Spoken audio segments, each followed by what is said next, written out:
Hi hello ನನ್ನ ಎಲ್ಲ ಪ್ರೀತಿಯ ವೀಕ್ಷಕರಿಗೆ ಮತ್ತೊಮ್ಮೆ ನನ್ನ ಚಾನೆಲ್ಗೆ ಸ್ವಾಗತ ಸುಸ್ವಾಗತ.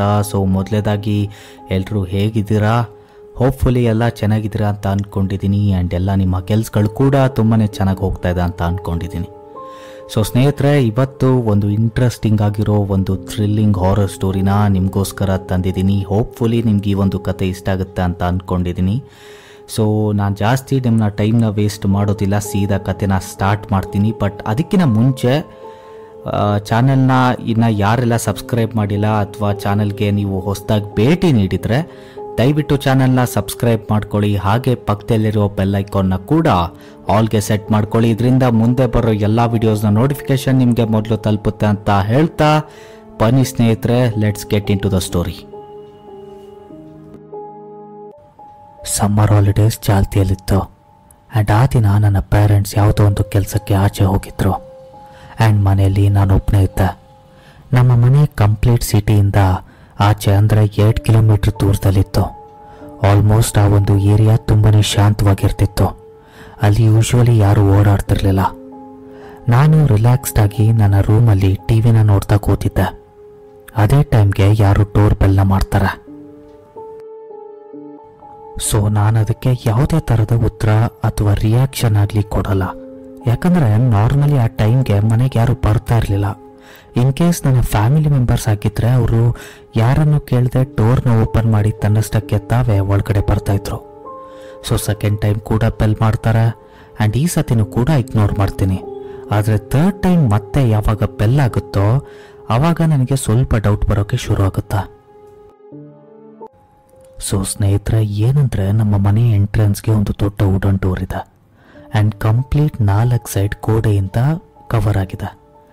ಬೇಸಿಕಲಿ ನಾನು ಒಳಗಡೆಯಿಂದ ಆಚೆ ನೋಡೋಕ್ಕಾಗಲ್ಲ, ಅನ್ಲೆಸ್ ನನ್ನ ಇನ್ನೊಂದು ರೂಮ್ಗೆ ಹೋಗಿ ನೋಡಬೇಕಾಗಿತ್ತು. ಆ್ಯಂಡ್ ಇನ್ನೊಂದೇನೆಂದರೆ ಆಚೆವರೆಗೂ ಕೂಡ ಒಳಗಡೆ ಯಾರಾದರೂ ಇದ್ದಾರೋ ಇಲ್ಲೋ ಅನ್ನೋದು ಕೂಡ ಗೊತ್ತಾಗಲ್ಲ. ಇವಾಗ ಥರ್ಡ್ ಬೆಲ್ ಆದಮೇಲೆ ನಾನು ಸೈಲೆಂಟಾಗಿ ಎದ್ದೋಗಿ ಆ ಒಂದು ಡೋರ್ ಮುಂದೆ ನಿಂತ್ಕೊಳ್ತೀನಿ.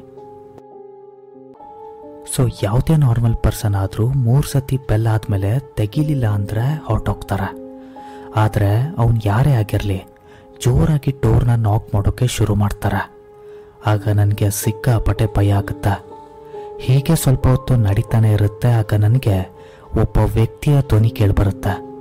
ಅದು ಹೇಗಿತ್ತಂದರೆ, ನನಗೆ ಗೊತ್ತು ನೀನು ಒಳಗಡೆನೇ ಇದೆಯಾ ಅಂತ, ನಡಿ ಇವಾಗ ಸುಮ್ಮನೆ ಡೋರ್ನ ಓಪನ್ ಮಾಡೋ, ಈ ಥರ ನಗಾಡ್ತಾ ಆ ವ್ಯಕ್ತಿ ಹೇಳ್ತಾ ಇರ್ತಾನೆ.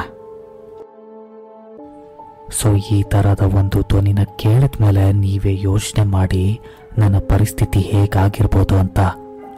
ಆದರೆ ನನಗೊಂದು ಅರ್ಥ ಆಗ್ತಿರ್ಲಿಲ್ಲ, ಆ ವ್ಯಕ್ತಿಗೆ ನಾನು ಒಳಗಡೆ ಇರೋದು ಹೇಗೆ ಗೊತ್ತಾಯಿತು ಅಂತ. ಆ್ಯಂಡ್ ಫೈನಲಿ ತುಂಬ ಹೊತ್ತಾದಮೇಲೆ ಅವನು ಅಲ್ಲಿಂದ ಹೊರಟೋಗ್ತಾನೆ. ಆದರೂ ಕೂಡ ನನಗೆ ಡೋರ್ನ ಓಪನ್ ಮಾಡಿ ನೋಡೋ ಅಷ್ಟು ಧೈರ್ಯ ಇರಲಿಲ್ಲ. ನಂತರ ನಾನು ನನ್ನ ಪೇರೆಂಟ್ಸ್ಗೆ ಕಾಲ್ ಮಾಡಿ ಯಾರಾದರೂ ಮನೆಗೆ ಬರೋರಿದ್ರ ಅಂತ ಕನ್ಫರ್ಮ್ ಮಾಡ್ಕೋತೀನಿ. ಆದರೆ ನನಗೆ ಸಿಕ್ಕಂಥ ಒಂದು ಉತ್ತರ, ಇಲ್ಲ, ಯಾರೂ ಬರೋರಿಲ್ಲ. ನಂತರ ನಾನು ಈ ಒಂದು ಇನ್ಸಿಡೆಂಟ್ ಬಗ್ಗೆ ಜಾಸ್ತಿ ತಲೆ ಕೆಡಿಸ್ಕೊಳ್ದೆ ಮತ್ತೆ ಟಿವಿನ ನೋಡೋಕ್ಕೆ ಶುರು ಮಾಡ್ತೇನೆ. ನಂತರ ಸುಮಾರು 2 ಗಂಟೆ ಆಗುತ್ತೆ ಅನ್ಸುತ್ತೆ, ಮೋಸ್ಟ್ಲಿ 2 ಗಂಟೆ ಆದಮೇಲೆ ಮತ್ತೆ ಡೋರ್ ಬೆಲ್ ರಿಂಗ್ ಆಗುತ್ತೆ. ಈ ಸತಿ ಸಡನ್ನಾಗಿ ನಾನು ಟಿವಿ ವಾಲ್ಯೂಮ್ನ ಕಮ್ಮಿ ಮಾಡ್ತೀನಿ. ನಂತರ ನಿಧಾನವಾಗಿ ನನ್ನ ಇನ್ನೊಂದು ರೂಮ್ಗೆ ಹೋಗಿ ಕಿಟಕಿಯಿಂದ ನಿಧಾನವಾಗಿ ಆಚೆ ನೋಡಿದಾಗ ಅಲ್ಲಿ ಆಚೆ ವಿಚಿತ್ರವಾಗಿ ಕಾಣಿಸೋ ಒಂದು ಮಹಿಳೆ ಕಪ್ಪು ಬಣ್ಣದ ಒಂದು ಡ್ರೆಸ್ಸಲ್ಲಿ ನಿಂತ್ಕೊಂಡಿದ್ಲು. Black colour slipper, black colour dress, ಹಾಗೆ ಬ್ಲ್ಯಾಕ್ ಹ್ಯಾಟ್. ನನಗೆ ಮುಖ ಅಷ್ಟು ಕ್ಲಿಯರ್ ಆಗಿ ಕಾಣಿಸ್ದೇ ಇದ್ರೂ ಕೂಡ ಅವಳ ಮುಖದಲ್ಲಿದ್ದ ಒಂದು ವಿಚಿತ್ರ ಸ್ಮೈಲ್ ಈಸಿಯಾಗಿ ಐಡೆಂಟಿಫೈ ಮಾಡ್ಬೋದಾಗಿತ್ತು. ಅವಳ ಜೊತೆ ಸುಮಾರು ಎತ್ತರ ಇರೋ ಒಬ್ಬ ವ್ಯಕ್ತಿ ಕೂಡ ಇದ್ದ. ಅವನು ಕೂಡ ಒಂದು ಬ್ಲ್ಯಾಕ್ ಸೂಟ್ನ ಹಾಕಿದ್ದ ಆ್ಯಂಡ್ ತುಂಬಾ ಸೀರಿಯಸ್ ಆಗಿದ್ದ.